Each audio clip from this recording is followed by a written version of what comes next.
हाय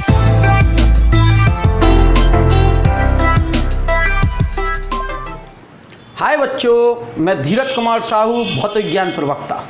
बच्चों, इस चैप्टर के अंतर्गत हमने इससे पहले वाले वीडियो में प्रतिबल और विकृति के बीच संबंध जाना था, जिससे हमने प्रत्यास्थ गुणांक के बारे में समझा। अब चलते हैं हम प्रतिबल विकृति के बीच वक्र। तो हेडिंग है प्रतिबल विकृति स्ट्रेस एंड स्ट्रेंस कर्व के बीच वक्र की व्याख्या। हम कोशिश कर रहे हैं प्रतिबल विकृति के बीच वक्र को समझने का प्रयास करते हैं, यहाँ उसको समझते हैं और उसकी हम व्याख्या कर रहे हैं। कहाँ पे?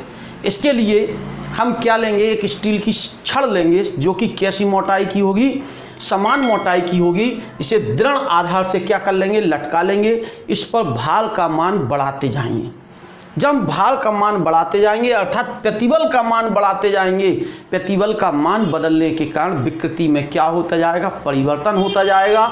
तो विभिन्न प्रतिबल पर विभिन्न विकृतियां हमें क्या होंगी, प्राप्त होंगी। तो विकृति और प्रतिबल के बीच अगर हम ग्राफ खींचेंगे तो इस तरह का हमें ग्राफ क्या होगा, प्राप्त होगा। उस ग्राफ को हम समझते हैं, व्याख्या करते हैं उसकी। पहले ओ से चले, बिल्कुल सीधी रेखा ए तक गई। ए के बाद ये कुछ गोल गोल घूमेगा, लेकिन बी तक कोई दिक्कत नहीं, बी बिंदु तक। यहाँ है बी बिंदु। बी के बाद यह वक्र कर्व लेगा सी के बाद इस तरह से डी और ई।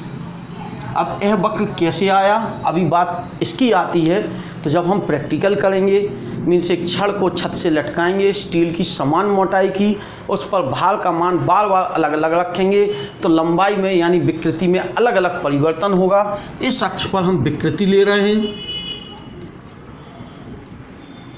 और इस अक्ष पर क्या है, प्रतिबल है।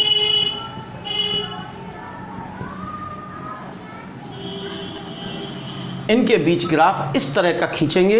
यह ग्राफ स्टील के लिए है, रबड़ के लिए यह ग्राफ कुछ इस तरह का मिलता है। हर पदार्थ के लिए ग्राफ अलग अलग आएगा, रबड़ के लिए अलग आएगा। तो हम यहाँ पर स्टील के लिए खींचा है क्योंकि प्रत्यास्थ मान रहे हैं। तो एक स्टील की समान मोटाई की छड़ ली, उस छड़ पर हम भाल का मान क्या करते जा रहे हैं, बढ़ाते जा रहे हैं। भाल का मान विभिन्न लगाते जा रहे हैं अर्थात प्रतिबल बदलते जा रहे हैं। तो हमने देखा विकृति बदल रही है और विकृति और प्रतिबल के बीच निम्न ग्राफ क्या होता है, प्राप्त होता है। इस ग्राफ को हम समझें। इस ग्राफ में ओ से ए तक के भाग में,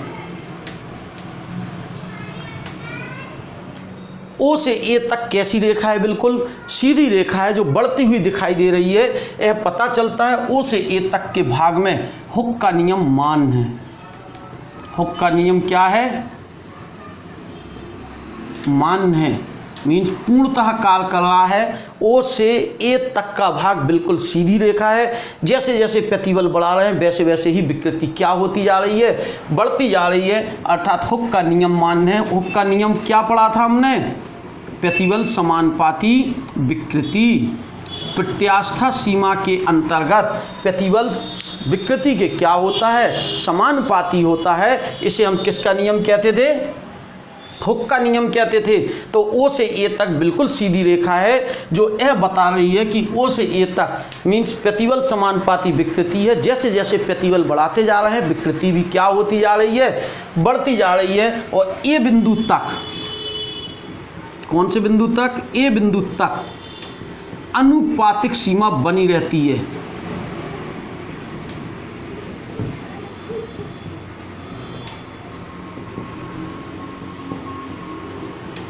मीन्स अनुपात नियत बना रहता है। प्रतिबल बटे विकृति का अनुपात क्या रहता है, नियत बना रहता है। ए बिंदु तक यानी ओ से ए तक हुक का नियम पूर्णतः सत्य है।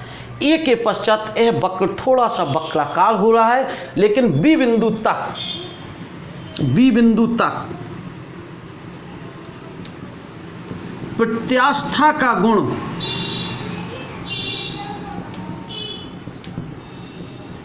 किसका गुण? प्रत्यास्था का गुण बना रहता है। अर्थात अगर हम विरूपक बल हटा लें तो वस्तु अपनी पूर्व अवस्था में क्या हो जाएगी? वापस। यही तो प्रत्यास्था बताई थी, जो अपनी पूर्व अवस्था में आने का प्रयास करे उस गुण को हम प्रत्यास्था कहते हैं। तो बी बिंदु तक प्रत्यास्था का गुण बना है, यानी प्रत्यास्था की सीमा किस बिंदु तक काल कर रही है? बी बिंदु तक काल कर रही है। कन्फर्म। बी बिंदु तक के भाग को हम कौन सा क्षेत्र कहेंगे? प्रत्यास्थ क्षेत्र कहेंगे। यानी बी तक का जो भाग है, ओ से बी तक का जो भाग है, कहाँ से कहाँ तक? ओ से बी तक का जो भाग है उस भाग को हम प्रत्यास्थ क्षेत्र कहेंगे। इलास्टिक फील्ड, यहाँ से यहाँ तक का भाग में प्रत्यास्था का गुण बिल्कुल स्पष्ट बना हुआ है, कोई दिक्कत नहीं। अगर हम इस पर से विरूपक बल हटा लें तो वस्तु अपनी कौन सी अवस्था में? पूर्व अवस्था में वापस आ जाती है। यानी बी बिंदु तक प्रत्यास्था का गुण है, प्रत्यास्था की सीमा है। क्या कहा? हम जानते हैं प्रतिबल समानुपाती विकृति होती है हुक के नियम से, अतः प्रतिबल व विकृति के बीच ग्राफ खींचा जा सकता है। इसके लिए हमने स्टील की एक क्या ली? समान मोटाई की छड़ ली, इस पर लटकाए गए भाल का मान बढ़ाते चले गए, यानी प्रतिबल का मान बढ़ाते गए तो प्रतिबल के साथ क्या बदलती गई? विकृति बदलती गई। प्रतिबल और विकृति के बीच ग्राफ खींचा। इस ग्राफ में ओ से ए तक का भाग बिल्कुल सीधी रेखा है, जो यह व्यक्त करता है प्रतिबल समानुपाती किसके है? विकृति के है, अर्थात अनुपातिक सीमा है। ये बिंदु तक कौन सी सीमा है? अनुपातिक सीमा है। अनुपातिक माने इनका अनुपात नियत है, प्रतिबल बटे विकृति का अनुपात प्रत्यास्था गुणांक के बराबर। इसके पश्चात वक्र वक्राकार होने लगता है, लेकिन बी बिंदु तक प्रत्यास्था का गुण बना रहता है। यानी बी बिंदु तक प्रत्यास्था की सीमा है। ओ से बी तक के भाग को प्रत्यास्थ क्षेत्र कहते हैं। कौन सा क्षेत्र कह दिया? प्रत्यास्थ क्षेत्र कह दिया। और इतनी सी बात करें, इस भाग को हमने क्या कह दिया? प्रत्यास्थ क्षेत्र कह दिया। बी बिंदु को प्रभाव बिंदु, इस बिंदु को क्या कहेंगे? प्राभव बिंदु कहेंगे। कौन सा बिंदु? प्राभव बिंदु कहेंगे, यानी प्रभाव बिंदु कहेंगे, यील्ड पॉइंट कहेंगे।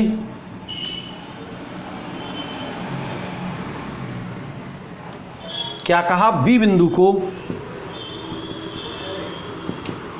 प्रभावी बिंदु या प्राभवन बिंदु या यील्ड पॉइंट कहते हैं। ठीक है, यहाँ तक प्रत्यास्था का गुण है। कौन सा गुण है? प्रभाव काम कर रहा है। यहाँ तक किसका प्रभाव काम कर रहा? प्रत्यास्था। इसके पश्चात बी के बाद वक्र तेजी से वक्राकार होने लगता। सी बिंदु पर पहुँचते ही स्थायी विकृति आ जाती है। स्थायी विकृति का अर्थ है कि हम इस पर से प्रतिबल हटा लें तो भी यह वस्तु अपनी पूर्व अवस्था में वापस नहीं आती है। यानी सी बिंदु पर, इस बिंदु को हमने ओ डैश से व्यक्त किया। ओ डैश बिंदु जो है वो कौन सी विकृति को व्यक्त करता है? स्थायी विकृति। स्थायी विकृति को क्या करता है? व्यक्त करता है। अर्थात विरूपक बल हटा लेने पर भी वस्तु अपनी पूर्व अवस्था में वापस नहीं आती है। उसके पश्चात वक्र तेजी से वक्राकार होने लगता है। डी बिंदु जो है, डी बिंदु पर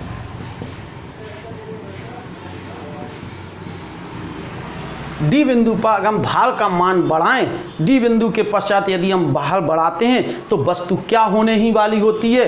टूटने वाली होती है। यानी ये अधिकतम चरम तनन शक्ति है, सामर्थ्य है, बल है, तो इसको हम बोलते हैं भंजक। बी बिंदु पर जो प्रतिबल होगा अधिकतम होगा, सहन करने का अधिकतम, और इस प्रतिबल को हम कौन सा प्रतिबल? भंजक प्रतिबल कहेंगे। भंजक प्रतिबल, इसको हम अभी डिफाइन करते हैं थोड़ी देर में आगे। डी बिंदु पर अगर हम इससे थोड़ा ही सा बल, वह अधिकतम प्रतिबल जो वस्तु क्या कर सके? सहन कर सके, उस प्रतिबल को भंजक प्रतिबल कहते हैं। इससे थोड़ा ही सा ज़्यादा बढ़ा दें तो वस्तु टूटने ही वाली होगी, अर्थात ई पर। और बी से लेके ई तक के भाग को प्लास्टिक क्षेत्र यानी सुघट क्षेत्र कहते हैं। कौन सा? प्लास्टिक क्षेत्र कहते हैं। तो बी से कहाँ तक का? ई तक का भाग कौन सा? प्लास्टिक क्षेत्र कहलाता है। ठीक है ना। इस प्रकार से हम इस वक्र को रिप्रेजेंट कर रहे हैं, इसको बता सकते हैं। क्या कहा, एक स्टील की छड़ ली, उस पर भाल का मान हम क्या करते जा रहे हैं, बढ़ाते जा रहे हैं। किसका मान बढ़ा रहे हैं, भाल का मान बढ़ाते जा रहे हैं। तो हम देख रहे हैं कि प्रतिबल और विकृति के बीच एक ग्राफ खींचा जा सकता है। इस ग्राफ को चित्र में क्या किया गया, प्रदर्शित किया गया। ओ से ए तक का भाग बिल्कुल सीधी रेखा है, जो कि वह व्यक्त करता है कि ओ से ए तक में किसका नियम, हुक का नियम पूर्णता क्या है, सत्य है। अर्थात प्रतिबल समानुपाती क्या है, विकृति। ए के पश्चात वक्र वक्राकार होने लगता है, लेकिन बी बिंदु तक प्रत्यास्था का गुण बना रहता है। ओ से बी तक के भाग को कौन सा क्षेत्र, प्रत्यास्थ क्षेत्र कहते हैं। इसके पश्चात वक्र तेजी से वक्राकार होता है। सी बिंदु पर पहुंचने पर यह व्यक्त किया गया कि यहाँ से अगर प्रतिबल हटा लें तो वस्तु अपनी पूर्व अवस्था में वापस नहीं आती। अर्थात सी बिंदु की विकृति ओ डैश स्थायी विकृति को क्या करती है, व्यक्त करती है। इसके पश्चात वक्र वक्राकार होता है। डी बिंदु पर वह अधिकतम प्रतिबल होता है जो वस्तु क्या कर सके, सहन कर सके। इस प्रतिबल को भंजक प्रतिबल कहते हैं।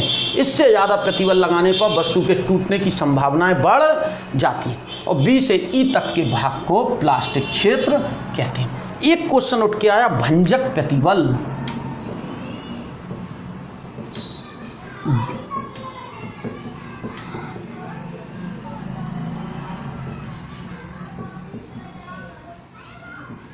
ब्रेकिंग स्ट्रेस, भंजक प्रतिबल क्या होता है, क्वेश्चन ये उठ रहा है। भंजक प्रतिबल वाली बात आती है तो वह प्रतिबल ब्रेकिंग स्ट्रेस।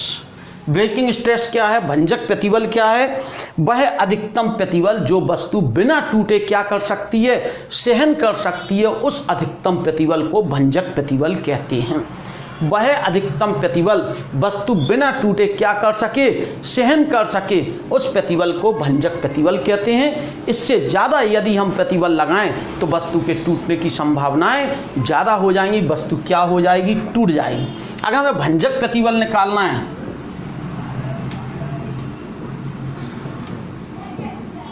बलवटी क्षेत्रफल, बल बराबर अधिकतम भाग, द्रव्यमान बराबर आयतन गुणे घनत्व, द्रव्यमान बराबर आयतन गुणे L इंटू ए, घनत्व माने रो इंटू जी अपॉन ए। यानी भंजक प्रतिबल उस पदार्थ की प्रकृति पर निर्भर करती है। पदार्थ बदल दिया जाएगा, भंजक प्रतिबल बढ़ जाएगा। अलग अलग पदार्थों के भंजक प्रतिबल क्या होते हैं, अलग अलग होते हैं। अगर हमसे बात करें, हमसे प्रतिबल बल निकालना है तो बल बराबर बल से ए का गुणा और कर देंगे, बल निकल आएगा। कन्फर्म है इतनी बात, ठीक है। नेक्स्ट टॉपिक में हम चलते हैं, स्टील और रबड़ में कौन अधिक प्रत्यास्थ है। ओके, थैंक यू तब तक।